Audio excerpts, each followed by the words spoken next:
Hello दोस्तों, आज जो मैं आपको कहानी सुनाने जा रही हूँ ये कहानी है चुड़ैल दादी की मृतियों की। तो चलिए दोस्तों देखते हैं चुड़ैल दादी की मृतियों की कहानी। बहुत समय पहले की बात है। किसी गांव में चंपा नाम की एक लड़की अपनी माँ कमला और सौतेली बहन पिंकी के साथ रहती थी। कमला अपनी बेटी पिंकी को एक बड़े से स्कूल में पढ़ाती थी। दूसरी तरफ कमला की नजर में चंपा की अहमियत एक नौकरानी से ज्यादा नहीं थी। वो रोज बकरियां चराने के लिए पास के जंगल में जाया करती थी। एक दिन चंपा जंगल में बकरियां चरा रही थी कि अचानक वहां पर एक भूत आ जाता है और चंपा की एक बकरी को उठा लेता है और हवा में उड़ता हुआ वहां से दूर चला जाता है।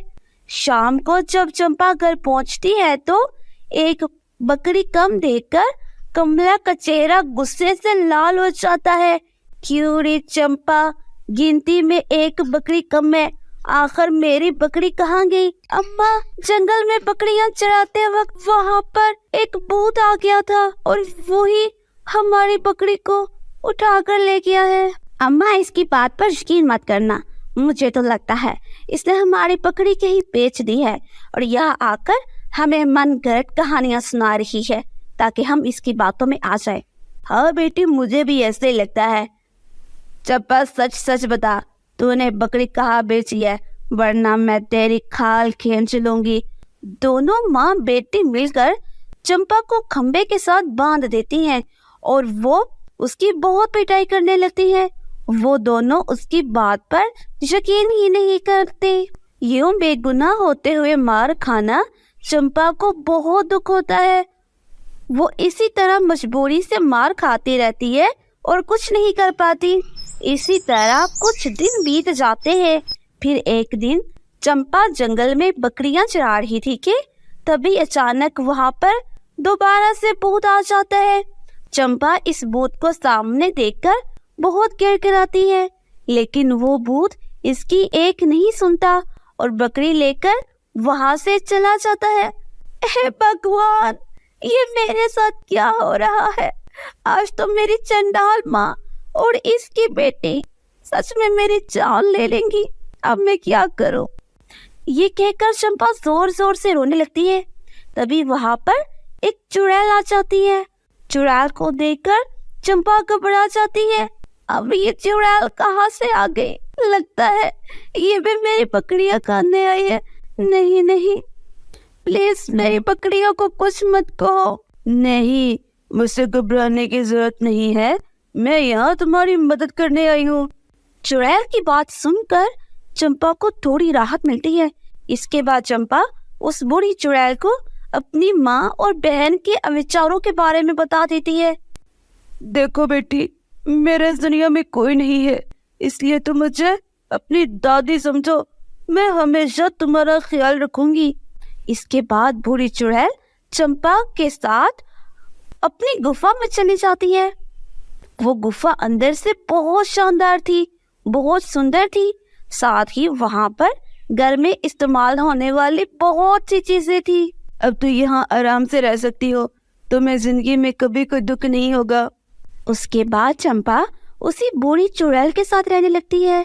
इधर कमला अपनी सौतेली बेटी का इंतजार करते करते पिंकी को लेकर जंगल में पहुंच जाती है और वो दोनों माँ बेटी जंगल में चंपा को ढूंढने लगती हैं।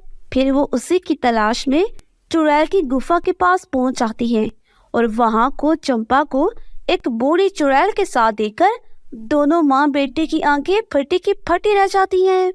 चंपा ने बहुत ही सुंदर कपड़े पहन रखे थे, साथ ही इसके गले में कीमती गहने भी थे। देखो माँ, चंपा ने कितने सुंदर कपड़े और गहने पहन रखते हैं। लगता है इस बूढ़ी चुड़ैल ने इसकी मदद की है। ओ बेटी, तुम ठीक कहती हो, शायद इस बूढ़ी चुड़ैल के पास बहुत बड़ा खजाना है। मैं तो कहती हूँ हमें किसी तांत्रिक की मदद लेकर इस बूढ़ी चुड़ैल को जान से मार देना चाहिए। इसके बाद इसका सारा खजाना हमारा हो जाएगा। हाँ माँ, खजाना हासिल होने के बाद ये चंपा हमारे किसी काम की नहीं रहेगी, इसको भी इस बूढ़े चुड़ैल के साथ हम मार देंगे। अगले दिन वो दोनों माँ बेटी एक बूढ़े तांत्रिक को लेकर वहां पर पहुंच जाती हैं। ऐ चुड़ैल, ये सारा खजाना हमारे हवाले कर दे, वरना ये तांत्रिक तुम्हें जान से मार देगा। मैं तुम जैसे लालची इंसानों से नहीं डरती, ठहर जा, अभी तुम तीनों को सबक सिखाती हूँ।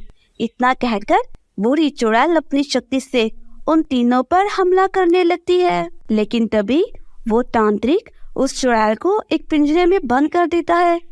ये तांत्रिक बहुत शक्तिशाली है, अब तो इस पिंजरे से कभी आजाद नहीं हो सकती। जल्दी से सारा खजाना हमें दे दे, वरना ये तांत्रिक तुम दोनों को जलाकर मार देगा। बूढ़ी चुड़ैल पिंजरे को तोड़ने की बहुत कोशिश करती है, लेकिन उसे कामयाबी नहीं मिलती। फिर वो चंपा को कहती है, तुम चिंता मत करो, मेरे होते हुए तुम्हें कुछ नहीं होगा। इतना कहकर चुड़ैल अपने नुकीले नाखूनों से अपना सीना चीर देती है और अपने सीने के अंदर मौजूद हीरा निकालकर इसकी शक्ति से पिंजरे को तोड़ देती है। इसके बाद चुड़ैल वहाँ एक बहुत बड़ी कढ़ाई मंगवाकर तांत्रिक के साथ दोनों माँ बेटी को कढ़ाई में डाल देती है। फिर अगले ही पल कढ़ाई में आग लग जाती है और वो तीनों तड़पने लगते हैं। अरे तांत्रिक के बच्चे, जल्दी से कुछ कर, वरना हम तीनों जलकर मर जाएंगे। मेरी सारी शक्तियाँ चली गई हैं, अब मैं कुछ नहीं कर सकता, अब तुम दोनों की वजह से मैं भी मारा जाऊंगा। थोड़ी देर में ही वो तीनों जलकर मर जाते हैं। दूसरी तरफ चुड़ैल जमीन पर गिर जाती है। ये मेरा जादुई हीरा है, तुम इसे अपने पास रखो, ये हमेशा बुरे लोगों से तुम्हारी रक्षा करेगा। इसकी बात पर चुड़ैल की मौत हो जाती है। बूढ़ी चुड़ैल की मौत पर चंपा दुखी होकर रोने लगती है। तो आपने देखा दोस्तों, चुड़ैल दादी की मृत्यु की कहानी। इस कहानी से हमें ये सीख मिलती है कि कोई चाहे कितनी भी कोशिश कर ले, वो अच्छे लोगों का कुछ नहीं बिगाड़ पाता और बुरे लोगों को एक न एक दिन अपने बुरे कर्मों की सजा जरूर भुगतनी पड़ती है। अगर आपको हमारी कहानी अच्छी लगे तो चैनल को सब्सक्राइब कर ले और बेल आइकन को दबाना हरगिज़ मत भूलिएगा, ताकि हमारी आने वाली हर वीडियो आप लोगों तक पहुंचती रहे।